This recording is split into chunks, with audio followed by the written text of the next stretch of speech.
তো হ্যালো বন্ধুরা, আজ চলে এসেছি আমি আমার ফ্রেন্ডসদের সাথে লাঞ্চ করতে ডিএলএফ 2 এর সামনে একটি রেস্টুরেন্ট। সেই রেস্টুরেন্টটার নাম হচ্ছে হাংরি জোন। ছোটখাটো রেস্টুরেন্ট, বাট খাবার দাবার খেতে যথেষ্ট ডিলিশিয়াস। আমি অর্ডার দিয়েছিলাম হাফ প্লেট চিলি চিকেন এবং এক প্লেট ভেজ ফ্রাইড রাইস, যেটা প্রাইস ছিল মাত্র 145। এক প্লেট ভেজ ফ্রাইড রাইস দাম নিয়েছিল 55 আর চিলি চিকেন হাফ প্লেট ছিল অনলি 90 রুপিস।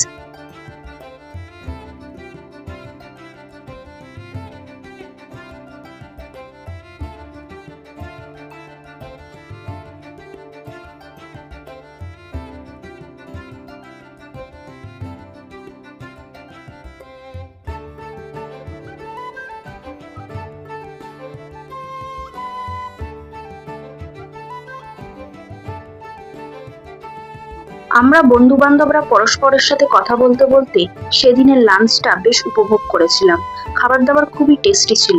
তোমরা চাইলে এই রেস্টুরেন্টে এসে খাওয়া দাওয়া করতেই পারো। চাইনিজ খুব টেস্টি। তো আজকের মিনি ব্লগটা এই পর্যন্ত।